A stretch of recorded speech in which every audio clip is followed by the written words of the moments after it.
Pessoal, vamos dar continuidade. Então, a gente estava falando de autarquia, que é o que mais cai mais dessa nossa primeira aula, que vai despencar aí nas provas, né?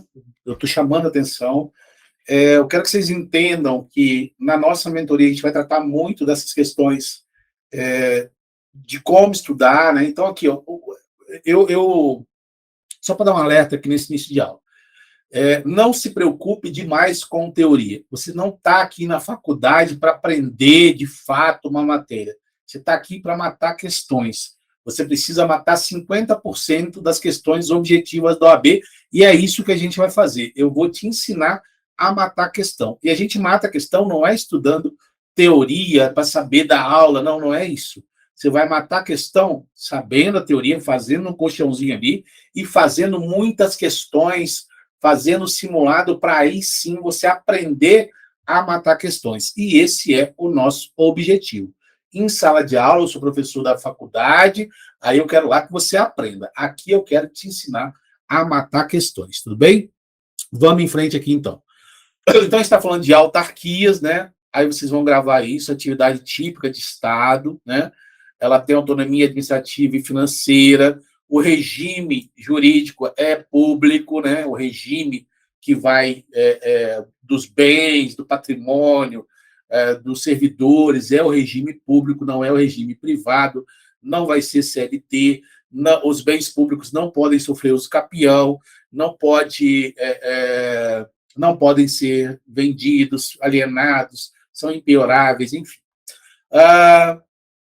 Beleza, vamos em frente aqui. Dentro das características das autarquias, né, a gente vai destacar essa capacidade de criar e gerir seus próprios orçamentos, né? A sua autonomia na elaboração de suas políticas e programas e a sua possibilidade de contratação pessoal próprio e a realização de concursos públicos para a seleção de seus servidores. Então, olha só, a autarquia, ela tem muita autonomia. Eu estou mexendo aqui na mesa e deve estar tremendo aí a câmera, né? A autarquia, o que vocês têm que guardar é que elas vão realizar atividade típica de Estado e elas têm muita autonomia. A autarquia vai ter muita autonomia. Então, ela vai realizar suas próprias políticas públicas, seus próprios programas, enfim. E a seleção de servidores se dá por concurso público, né? No regime estatutário. Agora, cuidado. Cuidado, a OAB, pessoal. A OAB, os conselhos que fiscalizam profissão, né? Nós temos o Conselho Federal de Medicina, Conselho Federal de Farmácia, Conselho Federal de Odontologia, Conselho Federal de Engenharia e Arquitetura. Nós temos vários conselhos, né, que vão fiscalizar profissões. Esses conselhos federais, as leis que criaram, alguns conselhos, determinaram que o regime de contratação é o seletista, CLT, não é estatutário. E o STF considerou isso constitucional. Então, esses conselhos são autarquias, mas que podem fazer processos seletivos simplificados e contratar por CLT. Beleza. E a OAB? Né? E a OAB? A OAB não é uma autarquia. A OAB é algo único, é algo que está na Constituição, né? A Ordem dos Advogados do Brasil tem natureza constitucional, tem uma lei própria, lá se fala da contratação por CLT, né? Então, a OAB, ela é algo único, ela não tem, não se trata de uma autarquia. No máximo que se fala é que é uma autarquia sui generis, né? Única, ela tem características muito próprias. Então, a OAB é um caso à parte, Exemplos de autarquias no Brasil. A gente tem a Agência Nacional das Águas, ANA, que é uma agência reguladora, Instituto Nacional de Metrologia, Qualidade, o Inmetro, né? O INSS é uma autarquia, a Anvisa é outra agência reguladora, então são autarquias que determinam suas políticas públicas, que têm que gerenciam seu orçamento, seus programas, enfim, a Anvisa agora foi uma agência reguladora durante a pandemia muito em voga, né? Muito exatamente por ser a agência que vai tratar dos medicamentos, das vacinas, enfim, e vocês viram a importância da Anvisa ter a independência e ser uma agência reguladora, que por mais que se tente ter ingerência política, você não consegue ter essa ingerência, por quê? Porque o diretor ele tem proteção, né? Ele não pode ser retirado do cargo, ele tem mandato, né? Ele tem que cumprir até quarentena quando sai do cargo, enfim. Então, essas proteções das agências reguladoras, das autarquias, do próprio servidor público, a estabilidade, não é um benefício do servidor, é uma proteção do próprio Estado, é uma proteção do interesse público, da administração pública. Né? Então, a gente tem que ter isso em mente, e a gente vê muito isso. Tá agora, eu gravando esse vídeo aqui, está acontecendo até uma situação com a Receita Federal, e a gente vê ali a importância de termos servidores com estabilidade. Porque se ali tivéssemos servidores comissionados, teria havido, a situação teria se concretizado, e é contrária ao interesse público, e os servidores provavelmente seriam retirados do cargo, seriam demitidos. Então, é isso. Autarquias, nós temos, isso aqui também cai demais em prova. Está errado aqui, eu vou demitir o estagiário. Executivas, né? Executivas, esse aqui não tem. Né? Tem que demitir estagiário aí. Agências reguladoras versus agências executivas.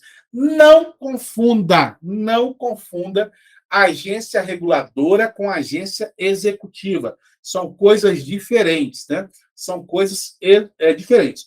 As duas são autarquias. Na verdade, as agências reguladoras são as autarquias normais as agências executivas são autarquias normais que, por alguma situação de ineficiência, tem que ceder ao Ministério Supervisor, vão fazer um contrato de desempenho para poder voltar aos eixos. Então, a agência executiva, ela está agência executiva, ela não é. A agência reguladora, ela é agência reguladora, é uma autarquia que foi criada para ser agência reguladora. A agência executiva é uma autarquia que não foi criada para ser agência executiva. Ela está agência executiva por uma questão de má funcionamento. Então, essa é a grande sacada que vocês têm que ter. Já falei demais sobre a agência reguladora, né? Mas vamos dar mais uma passada aqui. Ó. As agências reguladoras são órgãos com autonomia administrativa maior. Eles têm mais autonomia administrativa e têm mais peculiaridades de proteção à atuação de seus diretores, por exemplo. E financeira, criados para regular e fiscalizar setores econômicos de grande relevância para a sociedade, como energia, telecomunicações, transporte, saúde e outros. Né? Essas agências vão estabelecer normas, elas vão normatizar o mercado, regulamentos e padrões de qualidade para esses setores, bem como fiscalizar o cumprimento dessas regras pelas empresas que atuam nisso. Vamos lá. Quando a gente fala de desestatização, né? Quando a gente fala de desestatização, a gente fala de quê? De privatização e de concessão, permissão ou autorização. Então, uma atividade que o Estado deveria não, que era do Estado, eu quero retirar do Estado, porque eu acho que ela vai ser melhor executada pela iniciativa privada. E aí eu posso privatizar algumas áreas, ou seja, eu pego aquela empresa que era do Estado e cedo não, né? Vendo para a iniciativa privada. Ou eu pego um determinado serviço e concedo, permito, autorizo que a pessoa privada, né, a pessoa jurídica de direito privado, que ela exerça, que ela execute esse serviço. Então, quando eu falo de desestatização, falo de privatização e falo de concessão, permissão e autorização. Quando eu falo de privatização, eu estou abrindo mão da titularidade daquele serviço. Estou abrindo mão. Na permissão e na autorização, o Estado permanece com a titularidade. Então, ele concedeu, não quer mais, ele pega de volta. Na privatização, não, ele vendeu, que lá foi para a iniciativa privada. Então, não tem como eu. Quer dizer, posso até estatizar de novo, mas aí é outra situação. Mas eu desestatizei, passei para a iniciativa privada. O problema é, há serviços que eu passo para a iniciativa privada que são de interesse público, que podem afetar a autonomia do país, né? Então, quando eu falo de energia, quando eu falo de transporte, perdão, de telecomunicações e transporte também, então eu preciso regular esse mercado. Eu não posso simplesmente entregar à iniciativa pública, porque, se a gente lembrar, eu já falei aqui, lá dos primórdios do Estado liberal, esse Estado não interventor, ele levou a crises sociais gigantescas. E aí a gente tem a encíclica papal Rerum Novarum, a gente tem as constituições do México e de Weimar no final do ano 19, ali, 20, do século passado, que vão começar a buscar os direitos sociais, né? Então, a iniciativa privada, ela não pode ficar solta sem uma intervenção mínima, mínima não, né? Sem intervenção do Estado. Isso pessoal, não estou aqui para discutir o mérito disso, estou dizendo que é assim. Ah, mas eu acho que tem que voltar ao Estado superliberal, enfim, isso é outra discussão. O que eu estou dizendo é que, historicamente, se vivenciaram essas situações, o Estado, que era absolutista, se torna liberal por um determinado motivo. Nas revoluções do século XVIII, esse Estado liberal, ao longo do século XX, vai se transformando no Estado social, Estado-providência, o Estado que passa a intervir na economia, que passa a intervir na vida dos seus cidadãos para garantir uma maior igualdade entre os cidadãos, né? Claro que falta muito, mas a ideia desse Estado é essa, de conseguir distribuir a renda, enfim. E dentro dessa conformação, houve estatizações que, no início da década de 70, 80 do século passado, houve um novo posicionamento, veio o neoliberalismo, né? Uma questão de que o Estado não deveria intervir tanto na economia, nós deveríamos voltar um pouco ao Estado liberal, e aí você vai criando, aí na década de 90 do Brasil, foram ocorrendo as privatizações de setores sensíveis da economia brasileira, dentre eles telefonia, que eu já falei ao longo dessa aula, só que não basta entregar, eu não posso simplesmente entregar para essas empresas, e o Brasil importa, então, esse modelo de agências reguladoras, né? Que foi o modelo estadunidense, francês, enfim, mas aí eu importo esse modelo de agências reguladoras para regular esse mercado. O mercado não pode ficar solto, e eu tenho que proteger essas agências reguladoras, eu tenho que proteger os servidores, eles vão trabalhar ali com a força do poder econômico, do capitalismo, né? Imagina, né? Telefonia, transporte, energia, né? O poder que essas indústrias têm na mão, né? Poder monetário mesmo. Então, tem que proteger. Então, crio agências reguladoras com estruturas que têm peculiaridades, inclusive na sua direção, como eu falei, para regular mercados sensíveis que foram entregues à iniciativa privada. Tudo bem? Beleza. E as agências executivas, né? E as agências executivas? Elas são criadas com base na Lei 9649/98 e têm essas características aqui. Agora eu estou falando de agências executivas. Aqui está corrigido, tá vendo? Não está mais aqui o texto. Então, aqui, ó, autonomia orçamentária e financeira. Então, esses órgãos têm maior liberdade para gerenciar seus recursos financeiros e administrativos. Flexibilidade na gestão de pessoal. Quando uma autarquia vira uma agência executiva, olha só, a agência reguladora, ela já nasce agência reguladora. Ela não é uma autarquia que vira agência reguladora. A agência reguladora tem leis específicas que vão criar a Anatel, a ANEEL, a ANA, enfim. Então, há leis específicas. As autarquias também têm leis específicas que vão criar, como a gente viu lá no inciso 19 do artigo 37 da Constituição Federal.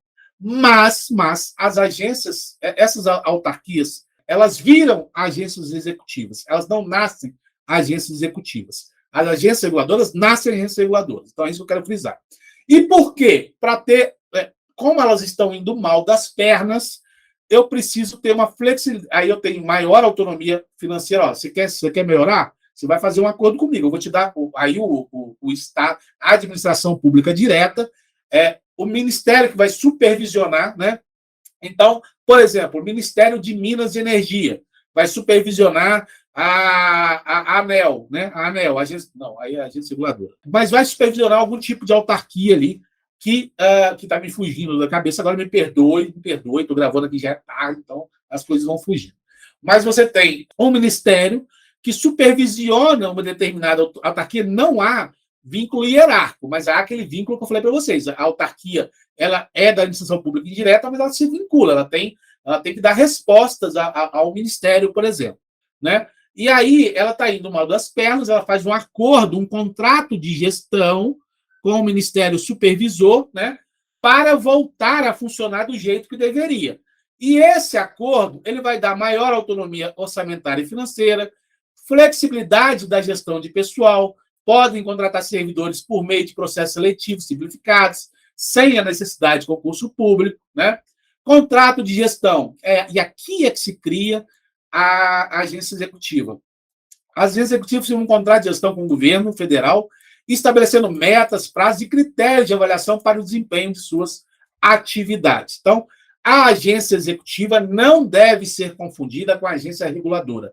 A agência reguladora nasce em lei específica para ser a agência reguladora que vai regular um mercado que foi privatizado, por exemplo. As agências executivas são autarquias que foram também criadas por lei específica, mas que necessitam, nesse momento, de um maior controle de gestão. Né? Elas precisam voltar aos eixos. Aí elas se transformam em agências executivas, conforme os ditames da Lei 9649 de 98. Aqui vocês vão marcar isso aqui. Ó. O que vocês precisam saber é isso aqui. Ó. As agências executivas são autarquias ou fundações. Falei muito de autarquia, né? Mas é porque é a fundação pública. Como eu falei para vocês, a fundação pública de direito público, ela faz às vezes de autarquia. Que celebram contrato de gestão com o Ministério Supervisor. Então, autarquias e fundações vão estar vinculadas a algum ministério por estarem ineficientes na execução de suas atribuições. Então, aqui, ó, a agência reguladora, ela é agência reguladora. Ela nasceu para ser agência reguladora. A agência executiva, ela está agência executiva. É uma autarquia ou fundação que, por ineficiência, precisou fazer um contrato de gestão, ceder, ter mais autonomia, ter mais controle, flexibilização na gestão de pessoal e precisou fazer um contrato de gestão com metas, prazos para voltar aos eixos. Então, a agência executiva, ela está agência executiva, ela não foi criada para ser agência executiva. Aqui que eu falei da OAB, ó. Eu peguei isso aqui, ó. De acordo com o ministro do Superior Tribunal de Justiça, Luiz Felipe Salomão, a OAB é um serviço público independente, que não se sujeita à administração pública direta ou indireta. A OAB tem uma questão constitucional, né? A OAB está, a Ordem dos Advogados do Brasil está na Constituição, né? Ela é órgão essencial à justiça, né? Nem se equipara às autarquias especiais e aos demais conselhos de classe. Então, eu tenho os conselhos de classe, que são autarquias que têm uma diferenciação, por exemplo, na forma de contratação, mas nem nesse ponto a OAB se compara. Ela não é uma autarquia especial, ela não é um conselho de classe, ela está fora disso. A OAB, aí tá, ela não é autarquia, tá? A OAB não é autarquia. Mas se você quiser chamar de autarquia, você vai chamar ela de autarquia sui generis, né? Então, o reconhecimento da doutrina do STF vê que a OAB não é uma autarquia. Aí, de vez em quando se dá aquela escolha, não, é uma autarquia sui generis, mas ela é única, não tem comparação com outras autarquias. Ela pode fazer contratações, por exemplo, sem concurso público, não se submete à fiscalização do TCU, apesar do TCU não concordar, né? E tem outras situações. A OAB como eu falei, né? É órgão que está presente na Constituição Federal, é um órgão que é essencial à justiça, os advogados e advogadas têm prerrogativas específicas, enfim. Fundações, para a gente terminar. Aqui, pessoal, como eu falei para vocês lá atrás, nós temos fundações privadas e fundações públicas. O que é uma fundação lá do direito civil, né? É quando você pega parte de um patrimônio, personifica ele e utiliza esse patrimônio para um fim público, né, para um fim determinado. Então, nós temos Fundação Roberto Marinho, Fundação Xuxa Meneghel, Instituto Ayrton Senna, temos várias fundações aí. E eu tenho as fundações públicas. Eu tenho as fundações públicas. Então, eu tenho a fundação privada da pessoa lá que quer deixar parte do testamento, no testamento deixa parte do patrimônio para criar uma fundação, ou pode criar em vida, enfim.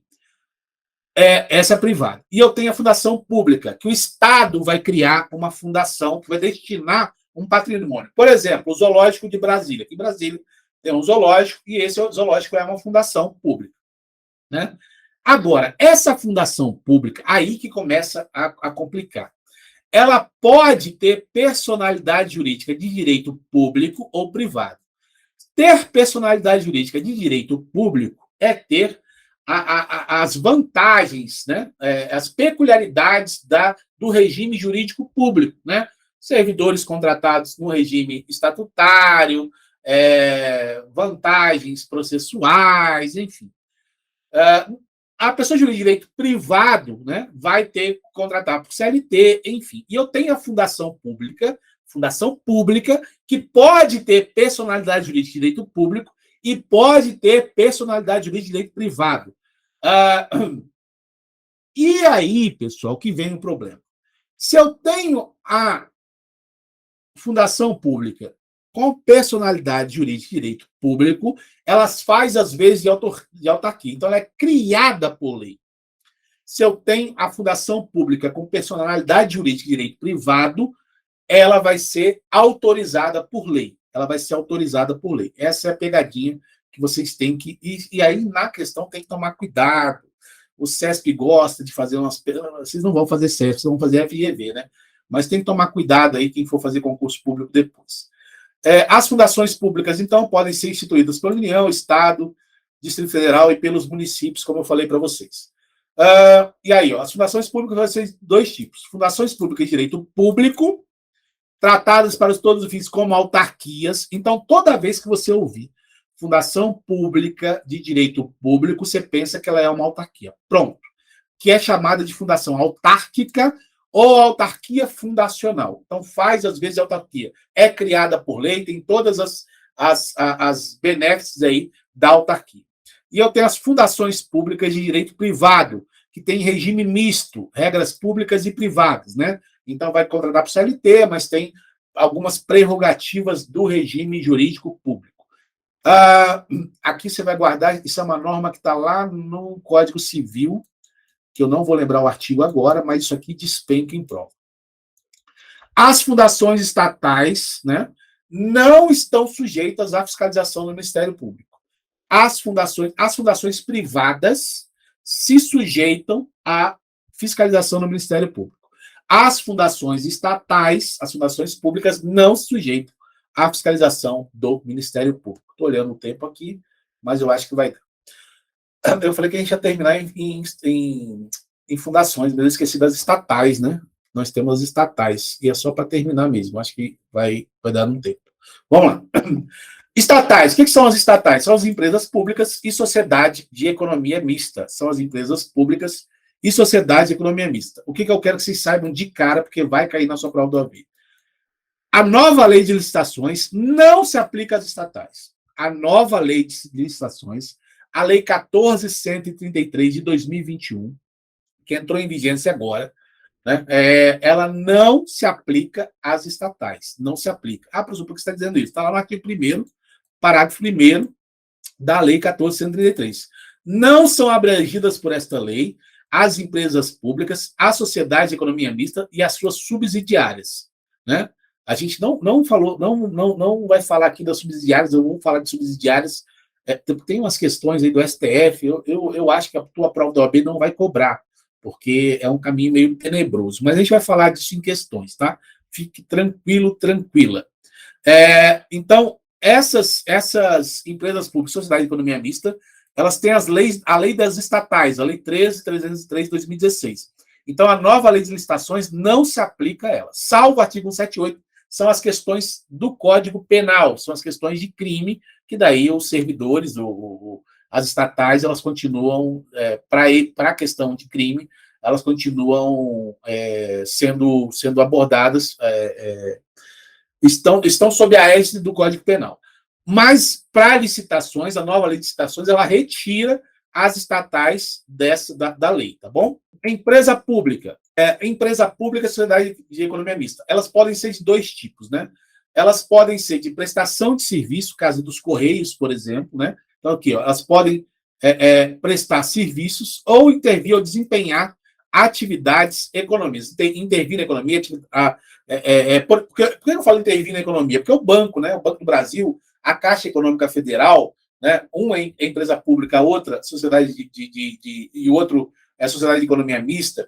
Eles estão ali para intervir na economia, para controlar o mercado, parte do mercado, né? Com juros mais baixos para casa, por exemplo, na CEF, enfim. Então, as empresas, as estatais podem desempenhar atividade econômica, caso dos bancos, por exemplo, ou podem prestar serviço público, caso dos Correios, por exemplo, né? São exemplos de empresas públicas. A Empresa Brasileira de Correios e Telégrafos, né, os Correios, e a Caixa Econômica Federal. Tudo bem? O Banco do Brasil... Aqui, pessoal, nas empresas públicas, o capital ele é 100% do Estado, né? É do Estado, as empresas são do Estado. No caso da sociedade de economia mista, o capital ele é aberto para o setor, por isso que é economia mista, né? Então, parte do capital é aberto para o setor privado. Eu tenho o capital do Estado e tenho o capital do setor privado. Então, daqui, ó, Sociedade de Economia Mista é uma entidade empresarial, personalidade jurídica de direito privado. Aliás, as duas, tanto a Sociedade de Economia Mista quanto a empresa pública, ou seja, as estatais, elas têm personalidade jurídica de direito privado, não é direito público, né? Por isso que são CLTs, né? Que tem como finalidade explorar atividades econômicas de interesse público, como serviços públicos e outras atividades econômicas, enfim. Aqui que tal? Essas empresas, o que diferencia as duas, né? Basicamente, essas empresas têm capital social composto tanto por recurso público quanto por recurso privado, tanto por recurso público quanto por recurso privado. Deixa eu ver se eu consigo achar aqui. Aqui, ó. Deixa eu pegar aqui. Diferenças entre empresa pública e sociedade de economia mista. Grava aí, ó. Forma societária. Forma societária. Na empresa pública, qualquer forma societária em direito é admitida. Então, na empresa pública, né? Na empresa pública, na Caixa Econômica, nos Correios, por exemplo, eu posso ter qualquer forma societária, a forma societária. Na sociedade de economia mista, tem que ser uma sociedade anônima. Olha só, a primeira diferença, né?